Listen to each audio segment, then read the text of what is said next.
Alright, so this is ATLA class on the psychology of the Royal Abuse Network. Sorry, I meant the Royal Family, in quotation marks, definitely, because I don't think you can legitimately call this a family. Alright, so there's a lot to go over.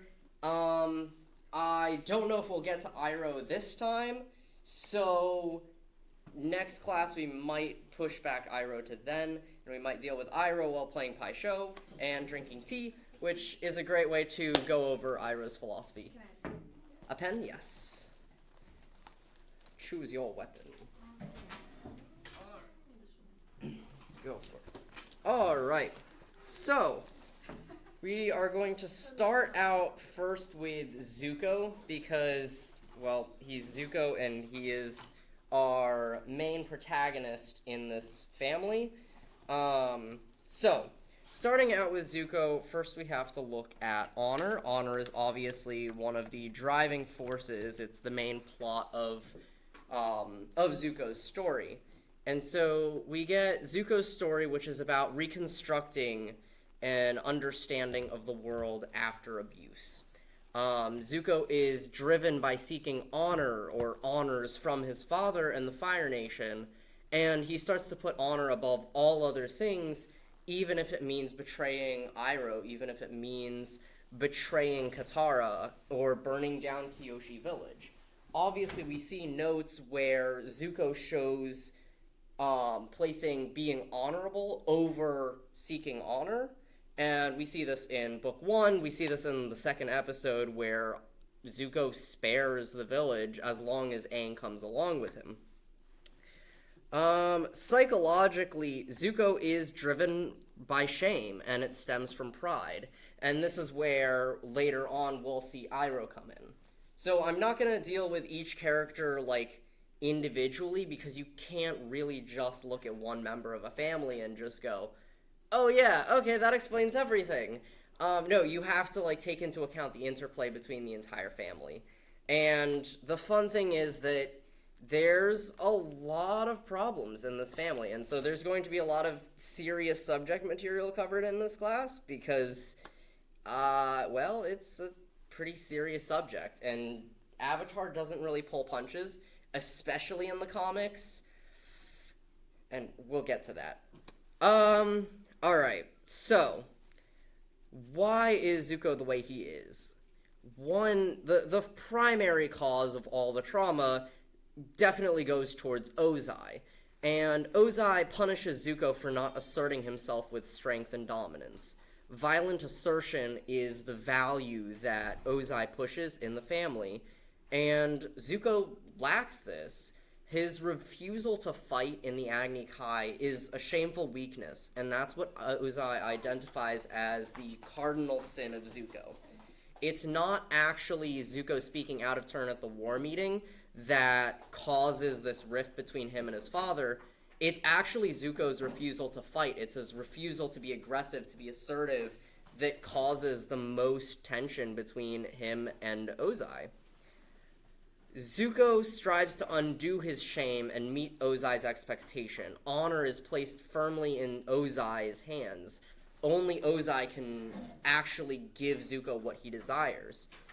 And so you get this fury and frustration, which is natural to Zuko's temperament, but it becomes exacerbated by the nurture that Ozai gives. And this fury and frustration fuels Zuko's firebending, and you see this raw passion of just fury and frustration dominate Zuko. This passion dominates Zuko throughout the series until you come to the Firebending Masters, when he doesn't let passion dominate him, but he also doesn't dominate his passion. He lets his passion flow. He exists. And we'll get to that further on with Iroh.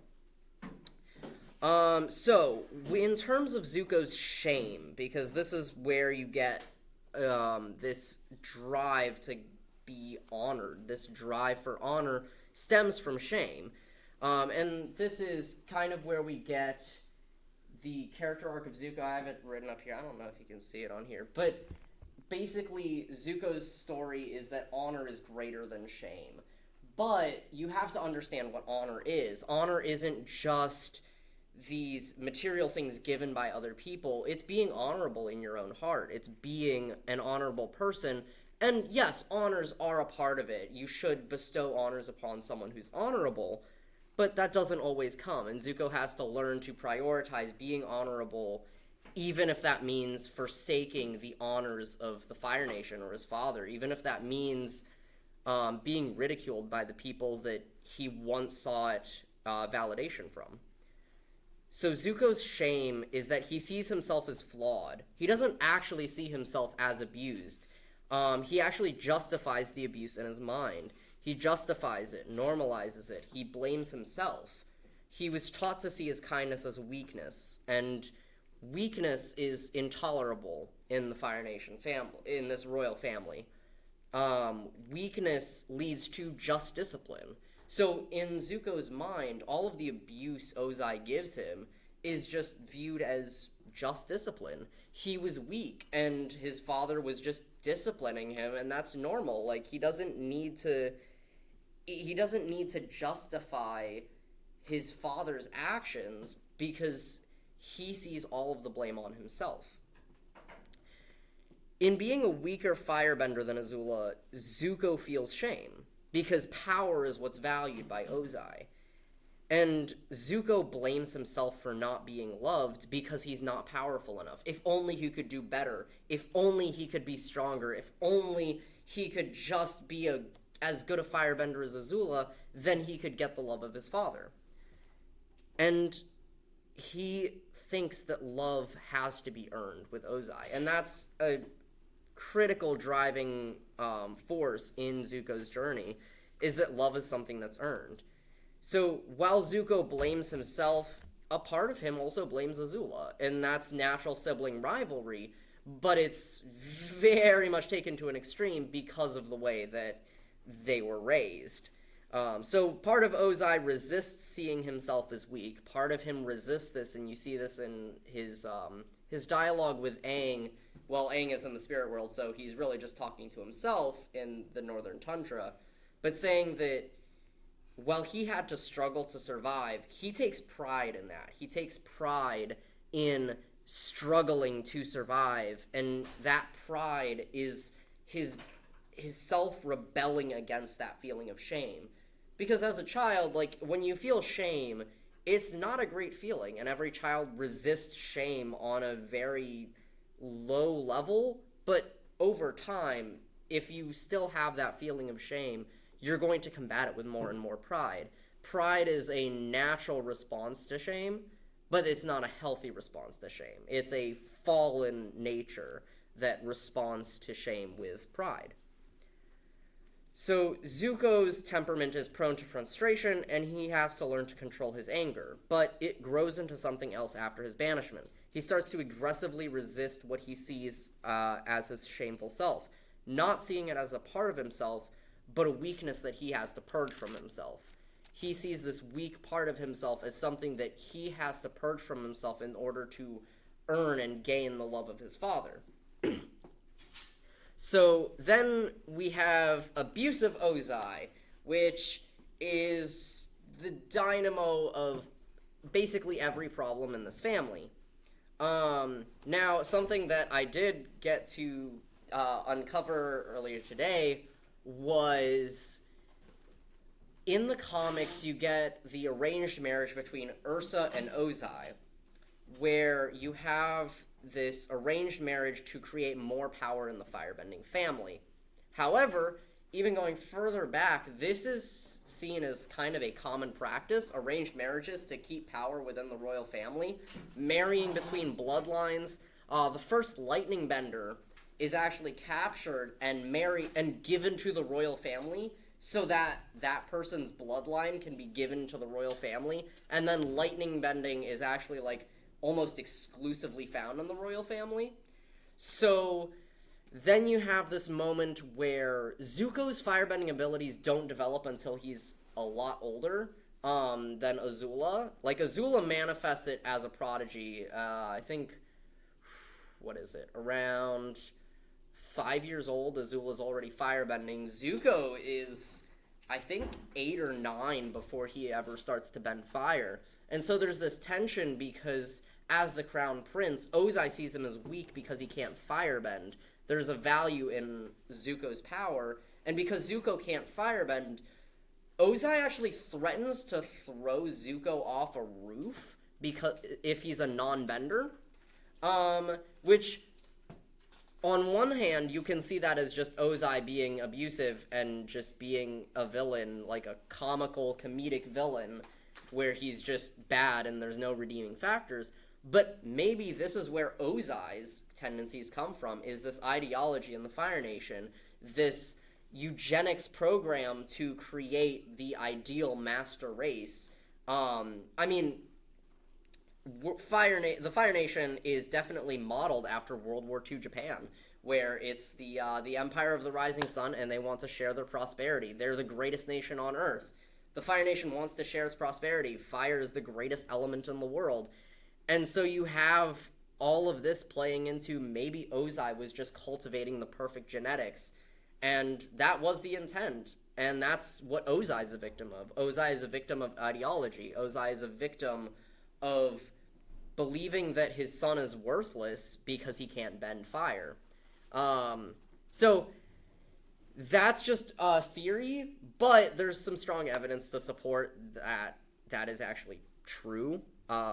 And, you know, the royal family is inbred, and so that would also explain some of the mental issues in the royal family if everyone's so just inbred that they can't think straight. Habsburgs. But yeah, so in the comics especially, we get much more explicit notions of Ozai isolating and controlling Ursa, abusing her, and sadistically owning her. There's implied physical/sexual abuse in their marriage, and this actually causes anxiety and guilt in Ursa later on. I think I showed you all the search for the mother. Ozai, at their wedding, whispers in Ursa's ear and cuts her off from all her friends and family, cuts her off from contact, and tells her that he owns her, basically. He controls every aspect of her life, and that's a staple of their relationship. And when Ursa goes back to the Fire Nation Palace, this is, you know, after she regains her face from the Mother of Faces, and Ursa is in the royal palace, and she has a panic attack just being in that space, which is a common symptom of trauma.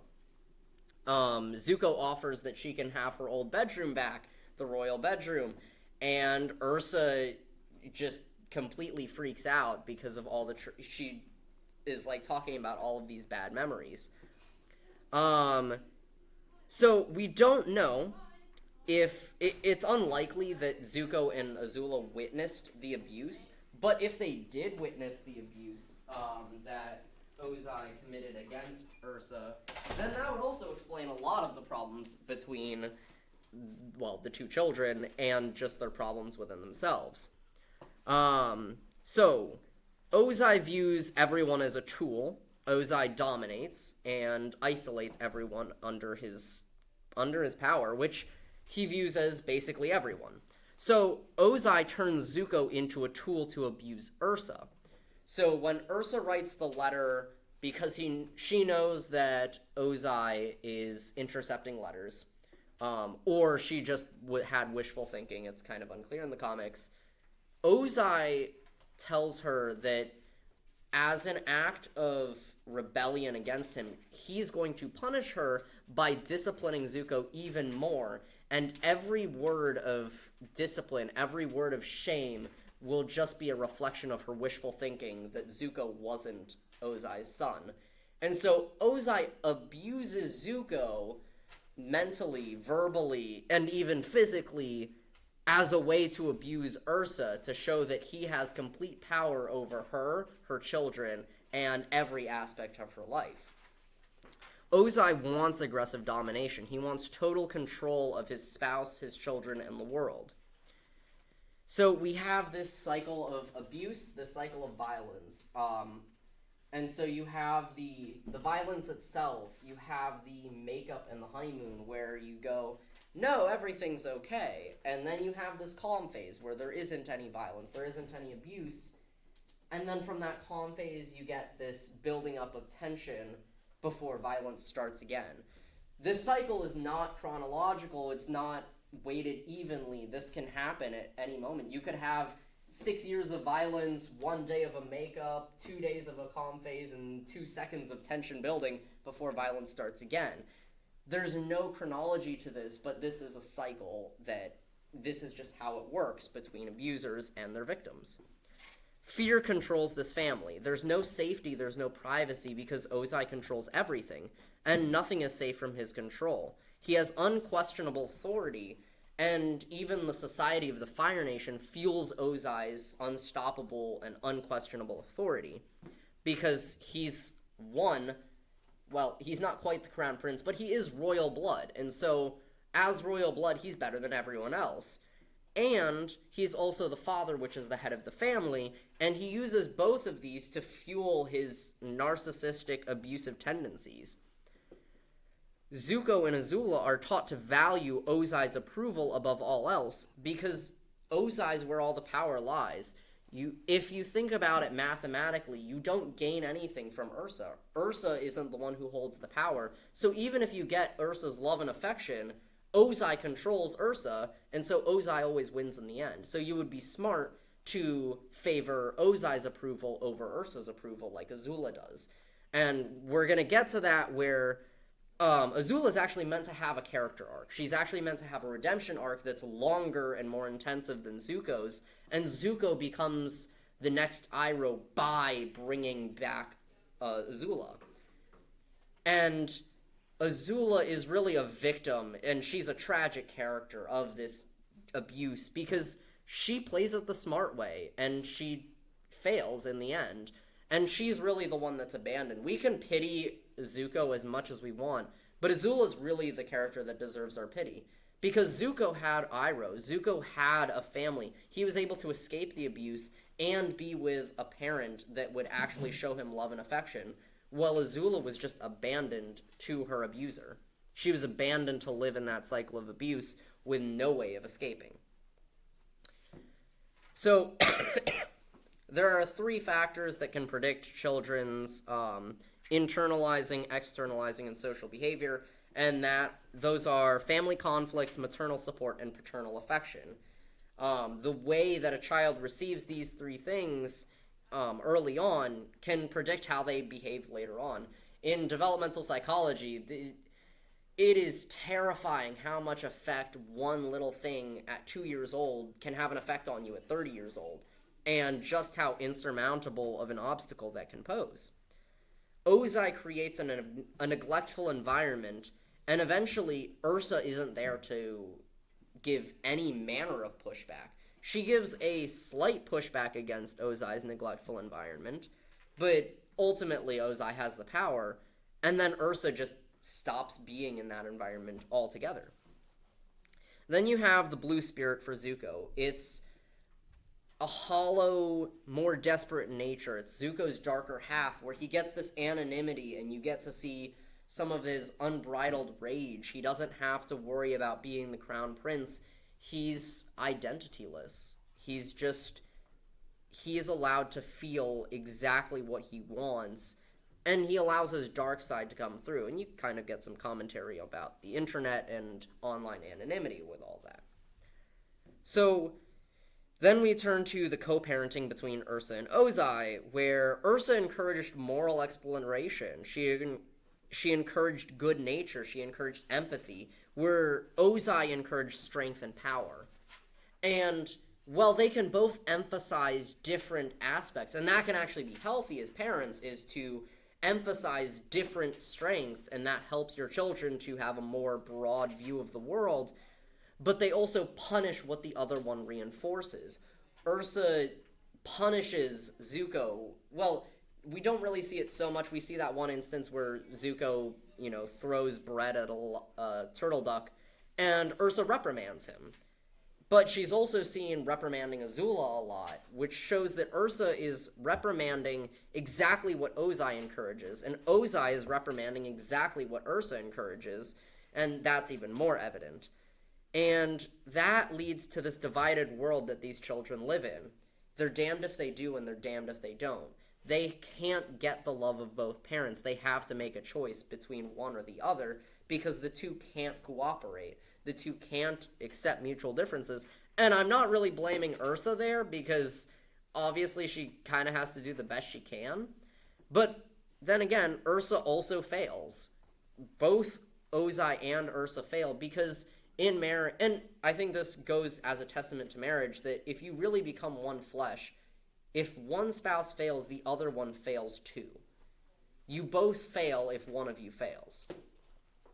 So then you have this self-conceptualization that arises out of this divided world that Azula and Zuko grow up in. Azula's self-concept is that she's a firebending prodigy, constantly validated by Ozai for her impressive abilities. As long as she remains perfect and impressive, she's constantly validated. And considering her competition as Zuko, that's not hard. Zuko is always going to be worse than Azula. Zuko's self-concept is centered around his mother, around moral exploration and struggle, because that's what his natural tendency is towards. He can't help but go towards what he's good at. He tries to be good for his father, and he fails. He tries to be a firebending prodigy, but he'll never catch up to Azula. And Azula rightly points out that Zuko's never going to catch up to her. Not with that attitude. Not with that attitude. No, and, well, you can argue that Zuko never really does catch up to Azula, especially in the realm of power. Azula's always a more powerful firebender. The only reason Zuko wins is because Azula's off balance. And technically, Zuko actually loses the Agni Kai with Azula. So, even when off balance, Azula's still more powerful, and Zuko can't catch up. Not in that realm. Again, there's these two value systems presented by both parents, and you have to make a choice. And both succeed in their own value systems. But there's no unity between the two. So then you have Ozai pitting Zuko and Azula against each other. Through comparison, Zuko actually becomes an impressive firebender later on, but when you compare him to Azula, you don't really think Zuko's that impressive of a firebender. Comparing him to Aang, who has literally mastered airbending, Zuko doesn't seem that impressive. But let's take the duel between him and Zhao. Zuko's like 16 at that time. Zhao is an accomplished firebending captain, and he gets defeated by Zuko. Zuko's still an impressive firebender, but when you put yourself in comparison to others, you can always be worse. You're always worse than someone else. It doesn't matter if you can type 5,000 words per minute. There's always going to be some kid from Korea who can type 5,002 words per minute. What's that quote? I think it's from Einstein about like if you judge a bird for its ability to climb a tree, or judge a fish for its ability to climb a tree, it'll spend its whole life thinking it's stupid. Yep. Something like that. Exactly. And that's what you get between Zuko and Azula. So you have this identity crisis and role confusion. There's no continuity in Zuko's identity. This disrupts his self-esteem. Ozai's words sink in that Zuko is a failure.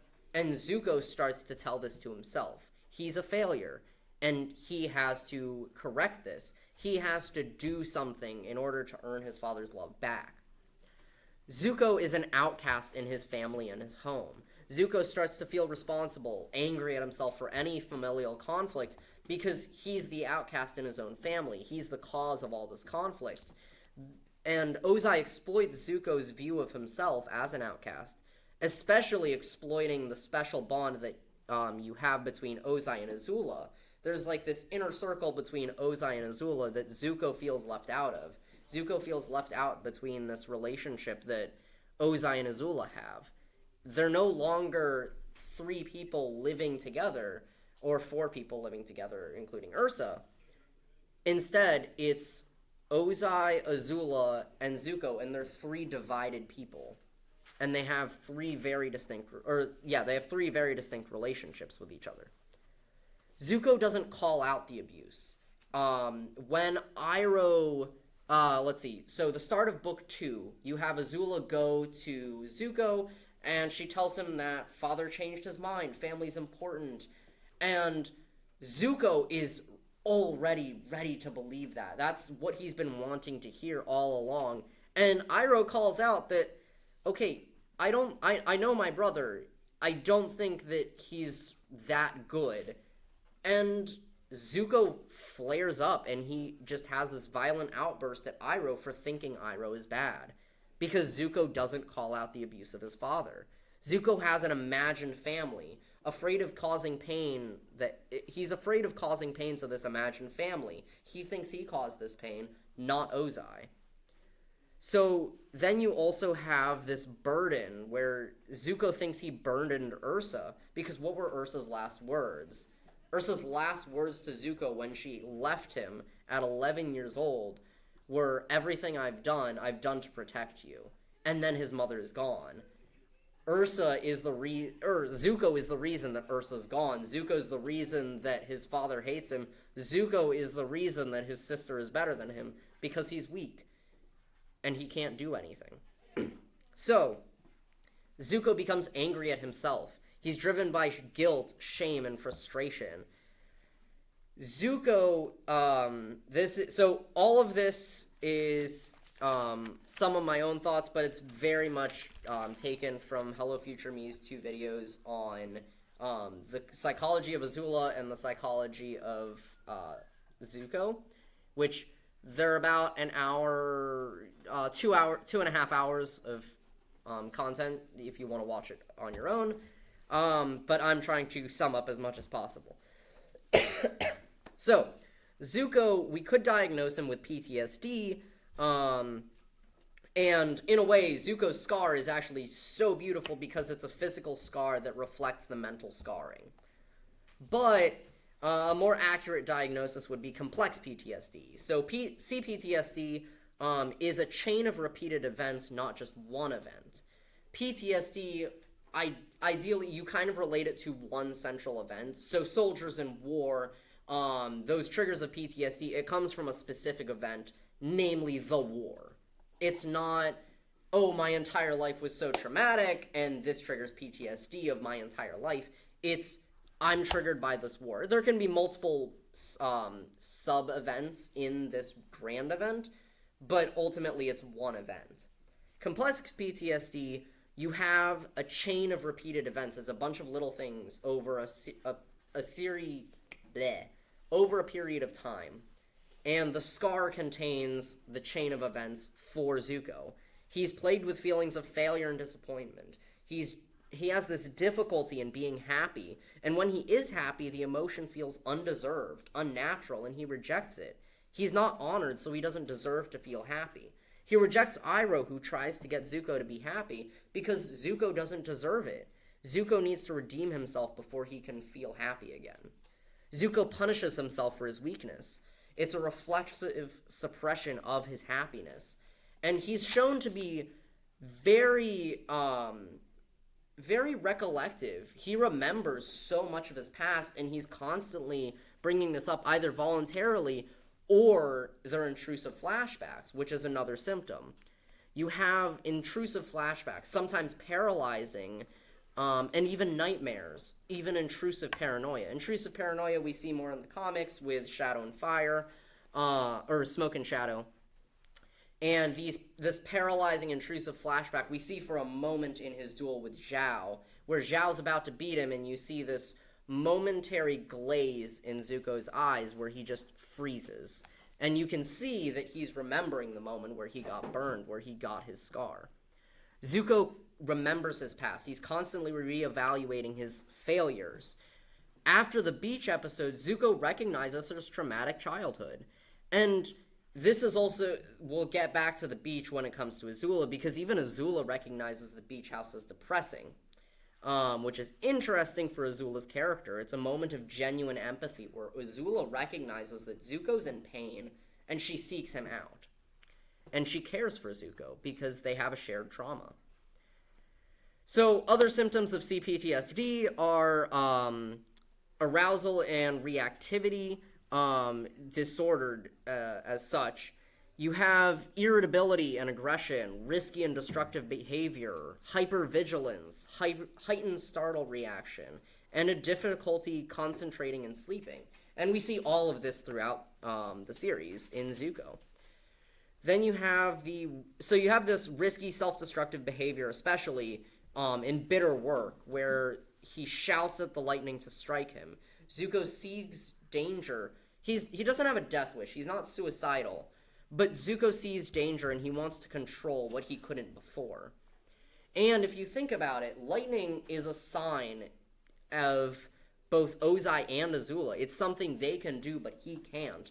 And potentially it's something that Ozai used to abuse someone in the family with. He might have used it to abuse Ursa at some point. He might have used it, maybe not to strike her with lightning, but to just put the fear of Ozai into her. Because Ozai is God in his household. So it would be improper to address God in this household because that's Ozai. And that's the narrative that's being crafted. Lightning is the tool of the gods, and it's the tool of Ozai. So, Zuko wants to prove that he can control the abuse. Subconsciously, Zuko culminates this feeling in redirecting Ozai's lightning. And this is the brilliance of Iroh. Iroh teaches him to redirect the abuse so that he can't be hurt by it anymore. Iroh teaches him to take his father's power and just become immune to it. He's untouchable by Ozai by just robbing him of the ability to strike him with lightning. So, then there's also the functional significance of CPTSD, where this PTSD interferes with day-to-day functions. It interferes with self-care. It interferes with social interactions. And it interferes with learning and applying knowledge. Zuko's plagued by self-doubt, and this leads him back to Ozai, his abuser. In Smoke and Shadow, Zuko starts to doubt his own abilities, and so he goes to Ozai for advice. He starts to return to his abuser, and as it said, the dog returns to his vomit. Zuko's story is one of losing his way and finding it again. Alright, so, more of a shift to Iroh's side of the story and why Iroh is so important to Zuko, which is pretty apparent, but a key line is, I was never angry with you. Children need evaluative feedback, and negative feedback can lead to low self-esteem. Zuko has to reevaluate what he deserved from his family. And as a victim of abuse, Zuko needs support from a safe parent. First, he gets this from Ursa, then he gets it from Iroh. Zuko also needs distance from the abusive context. Banishment allows him to have distance from the abuse. And with Iroh, he also gets safe parenting in a safe environment. In a way, the banishment with Iroh is literally the best thing that could have happened for Zuko. He's incredibly gifted to be banished. He's incredibly gifted to be dishonored because it allows him to actually heal. Azula doesn't get this. Zuko even sees Iroh as trying to tear his relationship with Ozai apart, and Iroh has to be patient with Zuko. Zuko sees that people are trying to help. Zuko sees the people that are trying to help just don't understand his relationship with Ozai. They're trying to tear his relationship with Ozai apart. They're trying to cast Ozai as a villain, but Ozai isn't a villain. He's just a father who is disciplining his weak son. Zuko repeatedly sees Iroh as an enemy and has outbursts towards Iroh. Eventually, Iroh breaks down Zuko's walls, and we finally see this in the moment where Zuko finds him in the White Lotus camp. Zuko needs to cultivate safe attachments. Recovery from a new relationship, which gives a renewal of trust, autonomy, initiative, competence, identity, and intimacy, returns control and power to the survivor of abuse. Zuko needs to cultivate these traits of trust. He needs to be autonomous. He needs to be able to take initiative. He needs to be competent. He needs a sense of identity. And he needs intimacy. And his relationship with Iroh gives him that opportunity. While Zuko isolates himself and sees himself as alone, in the world, this changes when he starts seeing similarities between himself. He sees himself as just alone. No one else would understand him. Even Iroh couldn't possibly understand what he's going through. But then he starts to see reflections of himself in others. He sees himself in Aang, when Aang starts pointing out the similarities between them in the Blue Spirit. You have that moment where Aang points out, maybe we're similar. Maybe we could have been friends.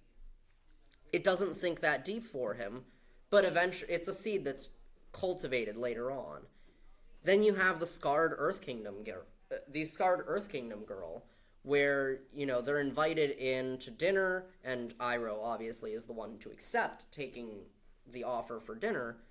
And while Zuko sits on the porch, this girl talks to him and shows him that she's also been scarred, and Zuko's eyes are opened, that he's not the only one that's been hurt by the Fire Nation. Again, it's not something that sinks in, but it's another aspect where that seed is cultivated and nourished. Then Zuko also finds a relation with Jet. He finds a relation with that kid from Zuko alone. He finds himself in others, and he's finally able to see that he's not alone. He lives in an emotionally different world from other people until he starts to see that maybe he's not that different from others. Relationships, they're dangerous, though. They allow for vulnerability, they allow for love, and they allow for change. Things not valued by the value system that Ozai has ingrained in him. Iroh gives a model of love and trust. Forgiveness is something never given by Ozai. Ozai forgives Zuko's failures Iroh forgives Zuko's failures instead of punishing them. Ozai punishes weakness. Ozai shows fury, but Iroh shows mercy and love. In that scene in the tent, Zuko couldn't possibly imagine or understand why Iroh wasn't furious. He expected Iroh to be furious because that's what he would expect from Ozai. And Iroh completely surprises Zuko by doing something that Zuko never thought possible, by showing him mercy and not punishing him for being weak by showing disloyalty. Iroh completely reverses the ideology that Ozai has given Zuko. Zuko doesn't let himself rest or heal until he's redeemed. He needs to forgive himself, even though he's been forgiven by others. Iroh takes Zuko's struggles and validates Zuko's efforts to do good. Every time Zuko does something good, Zuko punishes himself, but Iroh says, "You did the right thing. Congratulations. You did the right thing by freeing the Avatar's bison." Even though Zuko can't understand that, he can't forgive himself, he can't understand, Iroh does, and he is consistently pushing forth this message, and he has to do with patience. Zuko in Book 2 learns to accept rest, he learns to accept self-care, and is actually happy. He's happy selling tea. Iroh worked with Zuko's natural abilities and inabilities and taught him techniques that he could use to manage his life, and Zuko embraces this at the end of Book 2. But this change is fragile. Iroh offers a new way for Zuko to see himself, but it takes a while for that to sink in. And ultimately, it's undone. Meaning-making is something that Zuko has to learn how to do. He has to learn how to assign new meaning to the trauma. He has to assign new meaning to himself and to life. And this new meaning should be life-affirming and self-affirming. But Zuko is also afraid that the abuse has no meaning. There's a fear that the abuse wasn't deserved, that the abuse was just cruel. And the thought of cruelty that's just...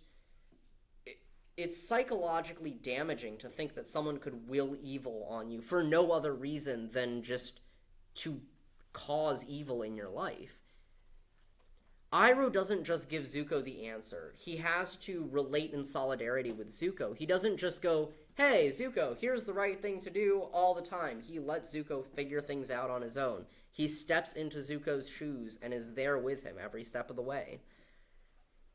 He has this encounter with Katara where Zuko finally blames the Fire Nation for taking his mother. He's not blaming himself. He learns to blame the Fire Nation. It's the first instance we get where Zuko actually states that the Fire Nation took his mother too. Zuko relapses to his father, though, and he starts to think what he wants. Book 3, we see Zuko struggle with blaming one dramatic instance of abuse, but not the overarching chain or theme. He starts to blame the scar, the final Agni Kai duel, but not the rest of the childhood that led up to that moment. There's a trauma narrative that Zuko needs to learn and overwrite. He needs to learn what Ozai did was cruel and wrong. He wasn't weak, he was just trying to please his father. And that he's better now, he's learned how to handle himself, and he knows what he needs to do. He needs to mourn the loss and decide to move on, and we see this culmination on the day of Black Sun when he confronts his father. Zuko has to learn effect tolerance. He makes meaning from his trauma and starts to become immune to it. Then there's the societal factor, this nationalist ideology. He's the crown prince of the Fire Nation, and what does that mean? War and the Fire Nation are portrayed as glorious. There's this propaganda, even in schools, that they are glorious. Genocide of the air nomads is turned into a military conflict. The air nomads having a military means that they were an adversary who could put up a fair fight. It's a lie that shows that they're enemies, not just harmless monks. And this is the lie that's propagated by the Fire Nation. Everyone except for the Fire Nation, they're just peasants. They're enemies. And we see this even as Azula, where she calls Katara a peasant, and that's just normal, because anyone who's not Fire Nation is impoverished. Zuko was raised with these beliefs, and Zuko, like everyone else, wants to feel significant on a grand scale. Everyone wants to have a grand impact. Some want to have a more grand impact than others, but everyone wants to have an impact on the big picture.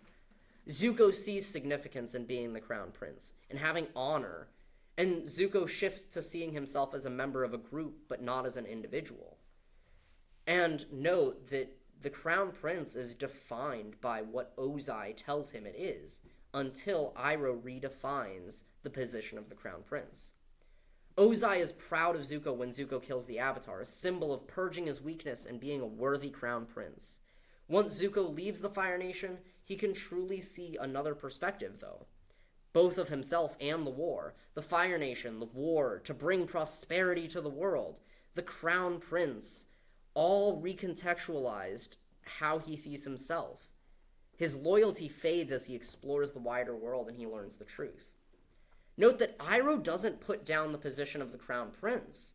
And this is something where you can have this critique of liberal ideology that seeks to just abolish a system that's corrupt. One can hate the members of the system. One can hate the actions of those members while embracing the system itself. Zuko embraces being the Crown Prince, but he still rejects the abuse of power that was perpetuated by Azula and Ozai and Azulon and Sozin. Zuko invests everything into his ideology, and this is where you get this beauty in Zuko's story, that he gives everything to what he believes. He turns his back on Iroh because he truly believes in the ideology he was raised with. He truly believes in Ozai. He commits everything, but after seeing it, especially after seeing the world, he feels empty. Zuko gives hope for recovery from abuse, while Azula serves as a warning that some people are lost to the abuse. So, shifting to Azula's story, it's a tragic story, and one thing that I want to push forward is that Azula is abused and manipulated. Her story is one about the second mouse in an abusive family. She has to survive by learning from mistakes.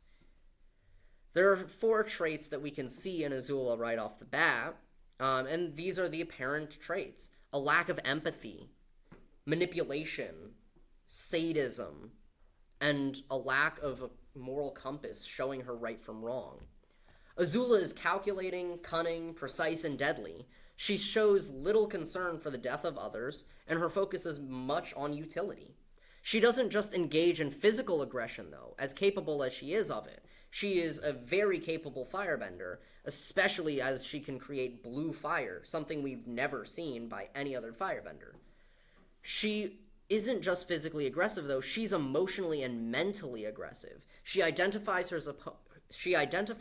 her opponent's weaknesses and insecurities, and she strikes when her opponent is weakest.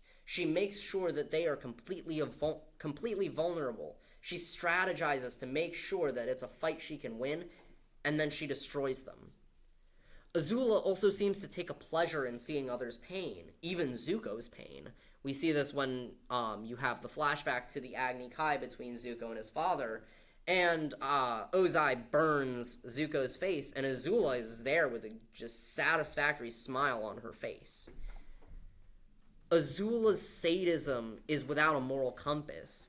A moral compass is seen as pathetic. When Zuko at the beach episode talks about not knowing from right or wrong and how it's plaguing him, Azula, she comments that this is pathetic. It's all about power. It's what you want and acquiring what you want. These are her drivers. But while this might make you think of a psychopath, Azula lacks the impulsivity of psychopaths. Psychopaths are driven by their emotions and being impulsive, but she shows more of a Machiavellian personality type. 1. She manipulates both friends and enemies. She uses fear to dominate. Even in the social hierarchy, she stays on top. She exploits society to keep her on top. Even Ty Lee and May are just tools in her system to keep herself on top. Ty Lee supports Azula with praise, and May is just too apathetic to challenge her. Neither are rivals, they just support Azula's grand narrative. Azula is also an incredibly skilled liar. She's really good at deception. Even Toph can't tell when she's lying. Then, number 3, her manipulation is well developed and level-headed, especially if you take into account that she's only 14. She thinks things through for the long term. She thinks many moves ahead. Giving Zuko the glory is a long-term calculated plan for control. She's patient. She takes the fights she can win, and she is strategic. This is not something common to psychopaths. She's also emotionally detached. Azula dismisses the emotional outpourings of everyone in the beach episode as emotional displays with purpose. She thinks they're just performances. But you also have to acknowledge that the Machiavellian personality type is a personality type. It's not a mental disorder. It's a personality. So, accompanying this, maybe Azula has antisocial personality disorder, or ASPD, which is defined by egocentrism directed at personal gain, a lack of pro-social internal standards, a low function of empathy, a degree of incapacity for mutually intimate relationships, a reliance on exploitation, and an antagonism expressed by manipulation, deceitfulness, sadism, and hostility. Now, she's not quite impulsive, but then again, ASPD is on a spectrum. You can be stronger in one place and weaker in another, and all of these factors, you can jumble them around a bit.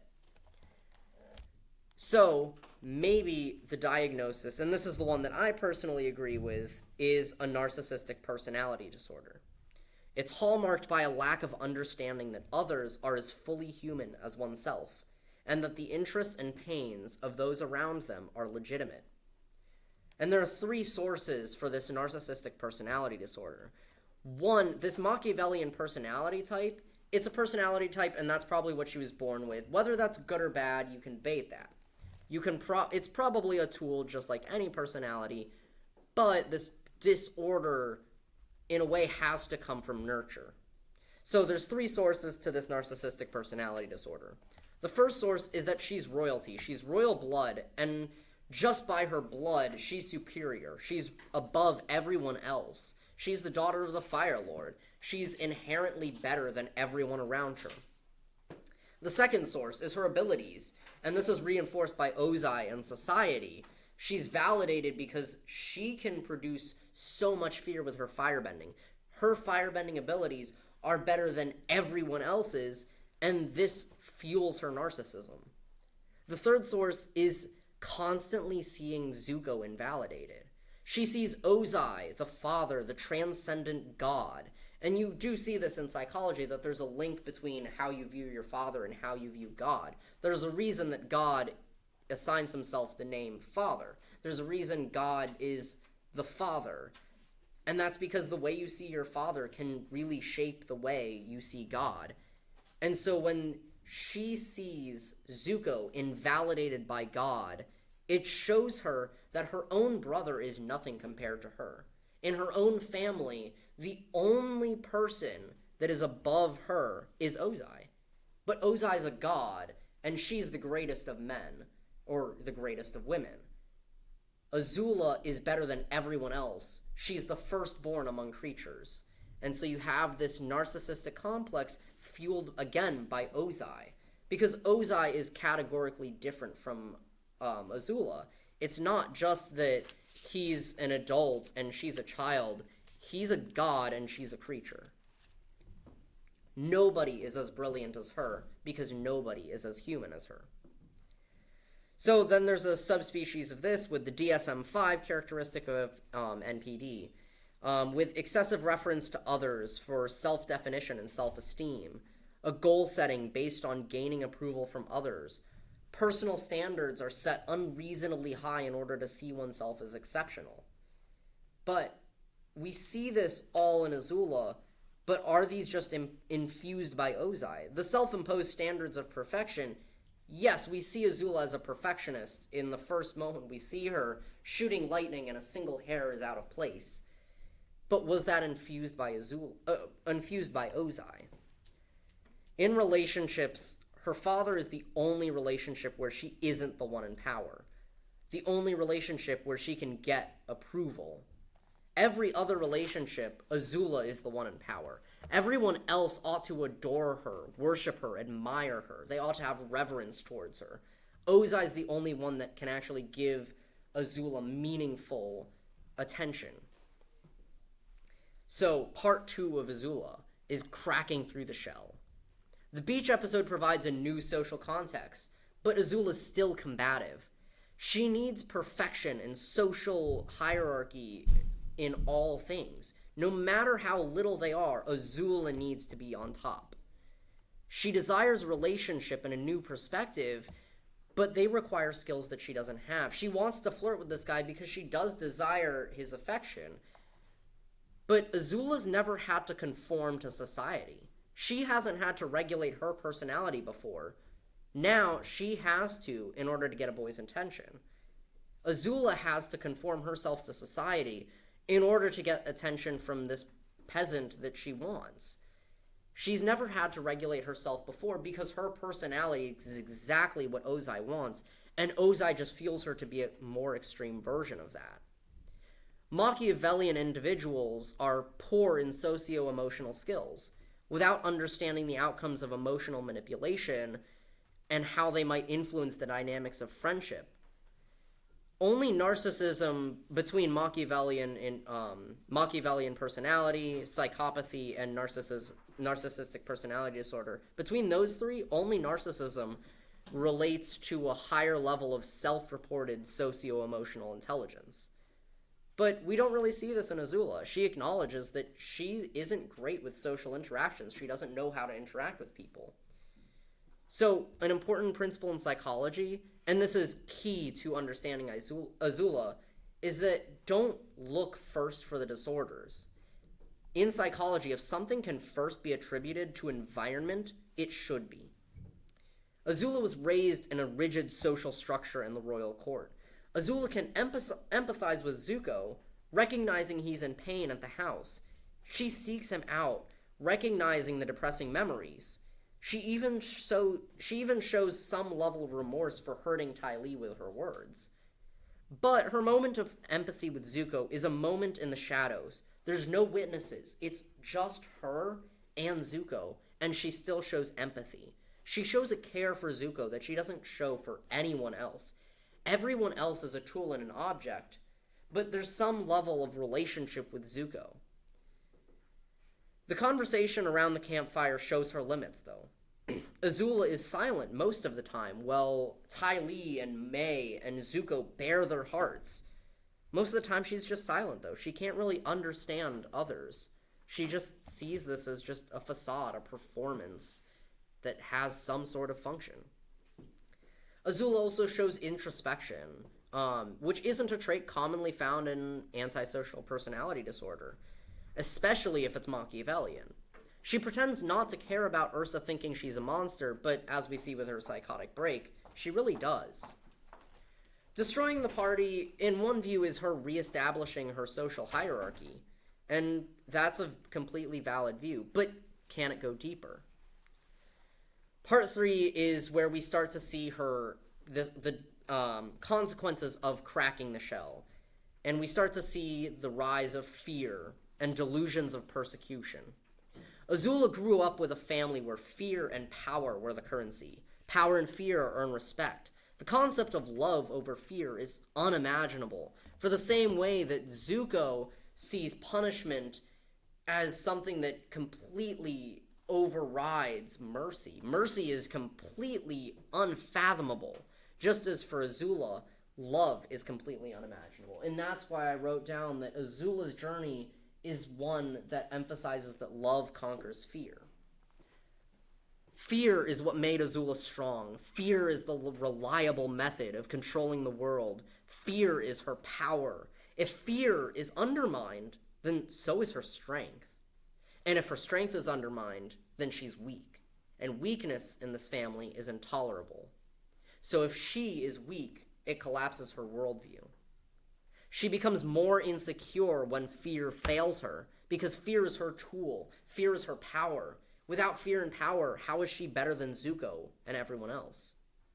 And if Ty Lee and May, her trusted allies who she firmly dominated, can betray her, then anyone can. And this starts interpretive persecution delusions. The smallest things are all conspiracies. In fact, there's even a theory that the servant girl who feeds Azula the cherry with a pit in it is actually just a hallucination of Azula. Because if you see the reaction of the other two servants, they kind of just stare blankly, and they're just silent, staring as if into empty space. Perhaps that servant that fed her this cherry pit that might have caused Azula to choke is just Azula's mind tricking herself. It's just her deluding it. And even further evidence of this, the voice actress for that servant girl is the same voice actress of Azula. It's the same voice actress for two separate characters in the same scene. Which is, to be fair, that's not uncommon for animation. You can have the same voice actor for like 80 different characters in the same scene, especially with someone as gifted as Jean Griffin. I think that's her name. But the actress who voices Azula also voices that servant girl, so maybe that's just a psychotic break.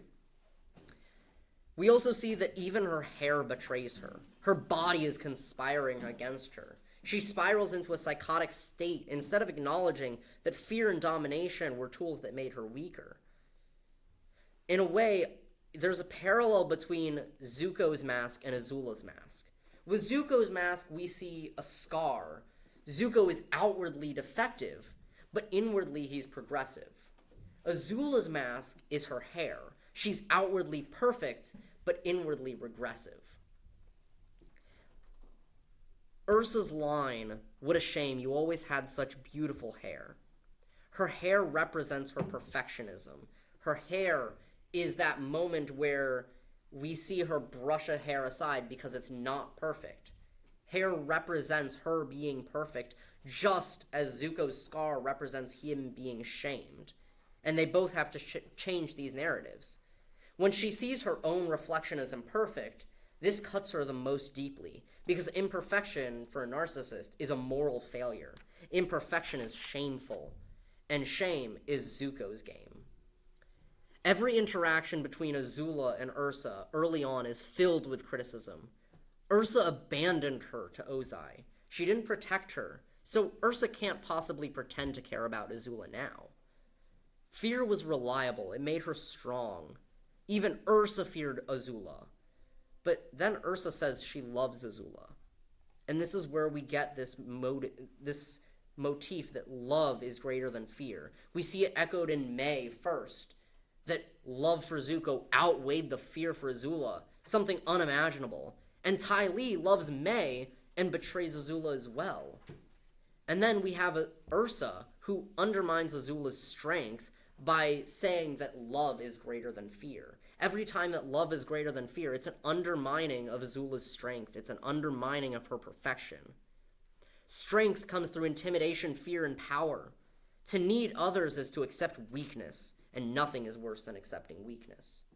And this is where we see Ozai's abuse shining through Azula. DSM-5 has hallucinatory signs. And these hallucinations can be characterized by a voice keeping up a running commentary on the person's behavior or thoughts. And we definitely see this with the hallucination of Ursa.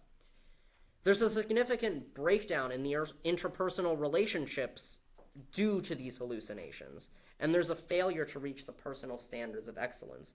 All three of these things we see in Azula. Azula becomes a polar opposite of herself in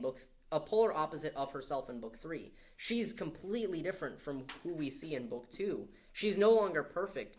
She's unraveled. And while under extreme stress, anyone can have a psychotic break, which is why you can't really diagnose until this persists for about 6 months. We can still see that these delusions kind of persist even longer. In the search, she's still hallucinating about Ursa. And then we get the next level, a systematic delusion. It builds upon these delusions of persecution, which see persecution in the little things, and sees an overall narrative theme. Azula's overall narrative theme is that Ursa manipulates everything in her life. Ursa becomes a dark mastermind that antagonizes her and Ozai. Ursa plots against Azula. She completely undermines her because she favors Zuko. She loves Zuko more and she wants to see Zuko on the throne, and she'll do anything to just put Azula down. Azula couldn't possibly be better than her star child. The world fits into the grand delusion. Facts are forced to fit into the narrative that Azula is imposing. Everything is forced to cater to these delusions of persecution. And the delusions of grandeur she once had turn into delusions of control. She's no longer just perfect. It's Ursa who controls her entire life. Ursa controls Azula herself. Azula wants freedom from Ursa's control. Ursa even turns Azula's mind against her in the comics. And Ursa seeks more and more control to rob Azula of her destiny, and conspires to put Zuko on the throne. Ursa and Azula have a dynamic that love is opposed to fear. Outside facts are forced to fit into this grand systematic delusion, and she really believes that Ursa's controlling every aspect of her life through these hallucinations. Then, in Smoke and Shadow, Azula comes to the conclusion that she's accepted that Ursa controls everything, and Ursa is more powerful because she controls every aspect of her life. But she will be Fire Lord. She's destined to be Fire Lord. And she's destined to be Fire Lord by controlling and manipulating Zuko. Zuko will be the Fire Lord, the face of the power, but Azula will be his advisor. So, then we have this potential that may be a diagnosis as schizoaffective disorder, characterized by uncontrollable thoughts, desires, less self-care, extended periods of schizophrenic signs, and major mood episodes. Though one can experience schizophrenic signs without the major moods, and mood swings can come around without hallucinations. And where does this all stem from? And I want to point to the ultimate source as a flaw in the parenting. You see this in Zuko and Azula. It's a flaw in co-parenting. Ursa loves Azula, but we see lots of criticism. Ursa expresses affection for Zuko in a way that she doesn't for Azula. And in a way, Ozai and Ursa both fail. Because while Ozai values power, cunning, and loyalty, Ursa values trust, empathy, and love. And they both just negate what the other one reinforces. But what's the main flaw in both of them is that love is conditional. Love is conditional upon having these traits. Ursa shows this because, while it's a loving action to correct, first, love has to accept. Love affirms the whole first, and Azula doesn't get this affirmation. She has to cater to Ursa's views before Ursa gives her the love that she gives Zuko. Azula's personality as a prodigy gets her attention from her father and none from her mother, and eventually she just gravitates to where she gets the positive feedback. Ozai and Ursa force their children to choose one over the other, and this is the failure of both of them. Perhaps Ursa was tired of the abuse and she just gave up on Azula. Perhaps she was tired and acknowledged her weakness and thought maybe she could only protect Zuko and she didn't have the strength to protect two children, and maybe that's why. Or maybe Ozai punished what Ursa reinforces, and what Ozai saw in Azula, he completely dominated Azula's development and completely dominated Ursa, taking her out of Azula's life so that Ursa would have no influence on Azula, so that Azula would be a perfect tool. Ozai has complete control over his family, so it's not that much of a stretch to say that Ozai just stopped Ursa from giving Azula more love than she might have. Perhaps Azula saw the abuse play out. She's a prodigy and she gravitates towards her positive feedback parent. So if she constantly sees that Ozai wins, again, she's the second mouse. Zuko's a failure. Zuko's the punching bag for the abuse. So to survive and not be abused, she caters towards Ozai's values. If Azula saw Ursa abused, then she sees power and fear dominate. She sees very tangibly the power that fear has. And this leads to her crafting her value system around that. Repeated moral disagreements register as rejections to a child. If Azula is constantly criticizing, then that registers as a rejection of who Azula is. If there's no positivity, then Azula's just a monster. And Azula just gives up and becomes the monster that Ursa sees. She flocks to Ozai with total loyalty because her mother abandoned her. When Ozai treats her like Zuko, rejecting her, she collapses. And we see, like, at the end when Ozai says that she's going to stay in the Fire Nation, she fears Ozai, especially because she isn't rewarded like she thought. She was loyal to Ozai and thought that she had something special, but Ozai ultimately just sees her as a tool, just as he sees everyone else as a tool. And she completely breaks down. She didn't get rewarded. The math didn't compute. And again, her systems failed her. Fear didn't give her what she expected. And that collapses her worldview. It's a household of abuse, and one child ends up as the punching bag. And most of the time, it's Zuko.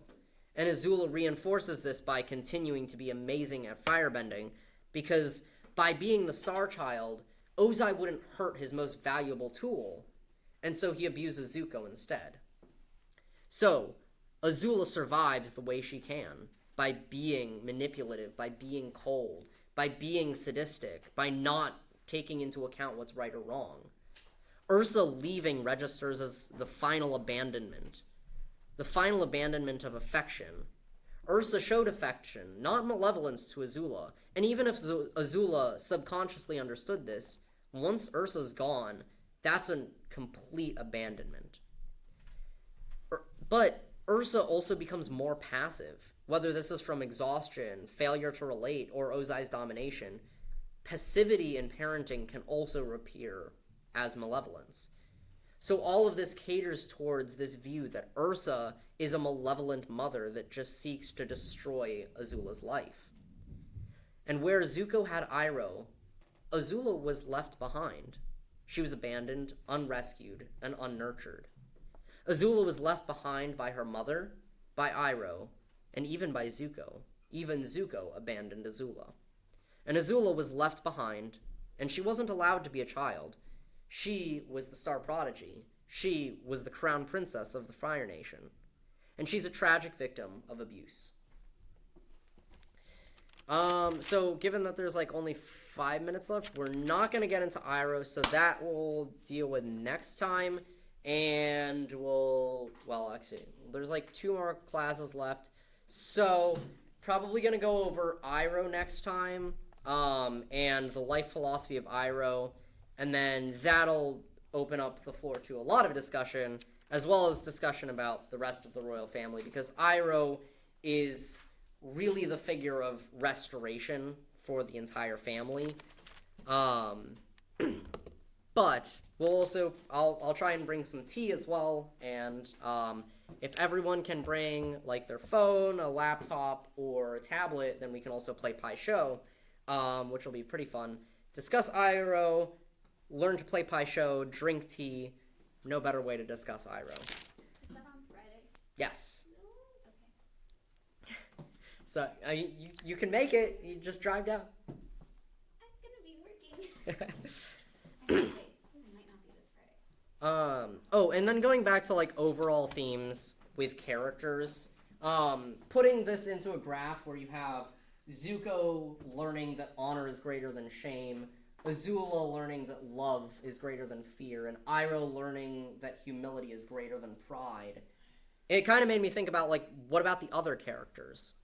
So you have Katara, and her journey is just, her message is that hope is greater than despair. Aang's message is that mercy is greater than justice. Toph's message is that receptivity is greater than activity. Sokka's message is that potential is greater than limitation. So Katara and Aang's message, those are quite obvious. But for Toph, why is receptivity greater than activity? Now, by that I don't mean passivity, just receive. There's an activity in reception, but actively listening to the world and seeing the world are the things that Toph becomes known for. Toph is the one who listens to the ground and waits before she acts.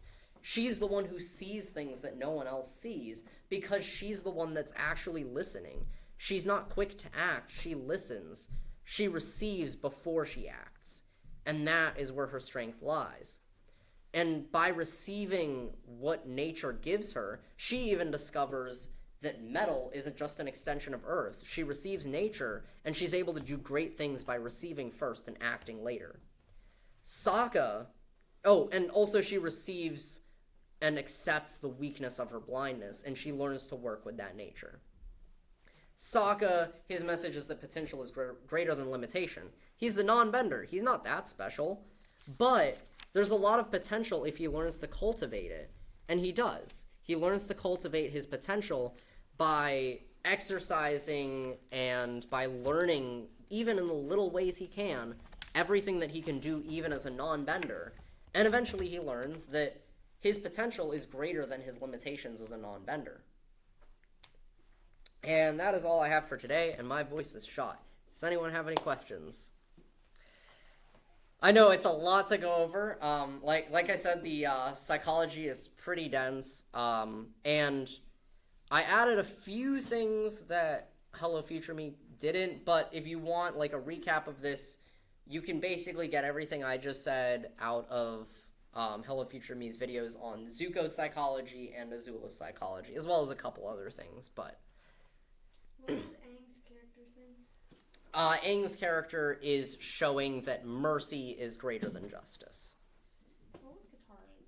Hope is greater than despair. And so with all the characters, you have this very Christian message, and you have all of these Christian virtues, which, again, it's one of the reasons why I love Avatar so much, because it's so Christian. Even under the guise of Eastern philosophy, you can still get so powerful Catholic themes out of it. All right. Well, if no one has anything else, then I will see you all on Friday when we get to go over the greatest character, Iroh, and the light and redemption of the world, who is actually Iroh. And we'll also compare who he is in relation to Aang, and that Aang is just a younger version of Iroh. Aang is just a less developed version of Iroh, and Iroh is what Aang will become.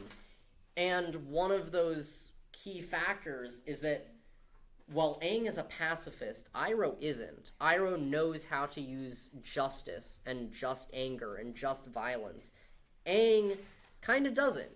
You know, it's important to go for mercy. If you don't know which to choose, I know for priests, they're taught, like in the confessional, if you aren't sure whether to side on the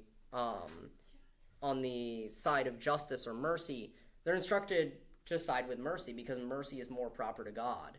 And so when Aang is struggling with this conflict, it's better for him not to kill Ozai, because if he doesn't quite know for a fact and he has this strong conviction that mercy is greater, he has an obligation to act out of mercy until he learns to completely regulate his power like Iroh does, and then he can show justice. But you have to learn mercy first. So many gems. Oh yes. An incredibly deep series.